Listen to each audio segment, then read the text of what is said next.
حقیقت خدا دی چې دا وطن چې دی دا د اسلام په نوم باندې آزاد شوی وطن دی او زموږ اسلافو چې کومې قربانۍ ورکړي صرف او صرف یو مقصد و مقصد دا و چې موږ له یو داسې وطن پکار دی چې په هغې کې به نظام د اسلام وي او نظام د لا اله الا الله محمد رسول الله یعنی چې هندوستان وی نو متحده یعنی بر صغیر پاک و هند کې چې کله تقسیم نه شوی نو هندوستان چې وو په دې کې دا هر څه موجود و دا پلونه وو دا هسپتالونه وو دا روډونه وو دا نظام ټول موجود و دا ازادي دې دپاره نه وه اخیستې شوې چې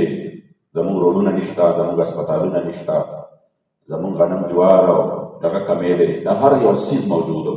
او نه دا وه چې جوماتونه نه وو نه دا وه چې ګرډمخانې نه وي دا هر یو څیز موجود و خو چې کله اسلافو قرباني ورکول او یا زره میندو خویندو عزتونه تار تار شو د هجرت په وخت کې او لکونو مسلمانانو چې دي نو هغوی خپلو وینو قرباني ورکړه په کروڑونو مسلمانانو خپل تیار کورونه پرېښودل د هغې شاته مقصد دا و چې موږ له یو داسې وطن پکار دی چې په هغې کې به نظام د اسلام وي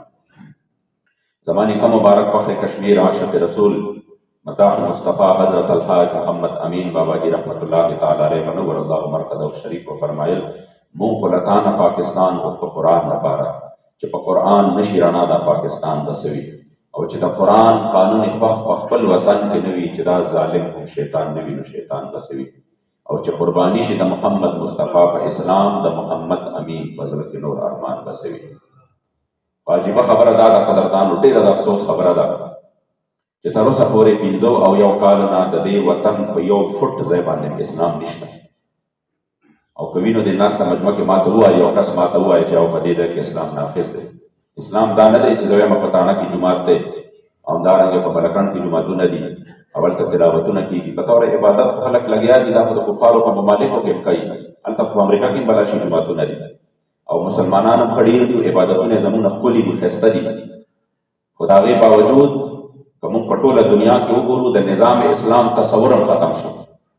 پاکستان کې 15 او یو کالو نه صرف خبره شروع ده د روټي کپړه مکان شروع ده صرف د نوکرۍ د روډ د هر چا محور او مرکز دغه دی نستا په عدالت او کچرو کې اسلام شته نستا چې کوم دی په څه کې په تاڼه تحصیل کې اسلام شته نه دی په نظام معیشت کې شته هم ټول په سود باندې روان دی اقتصاد ټول په سود باندې روان دی د اسلام نظام نوم او نشان هم نشته الان کې جوړ شوی دا وطن د خالصتاً د نظام اسلام دپاره چې دې کې به د الله قانون وي دې کې به قرآن وي دې کې به چې کوم دی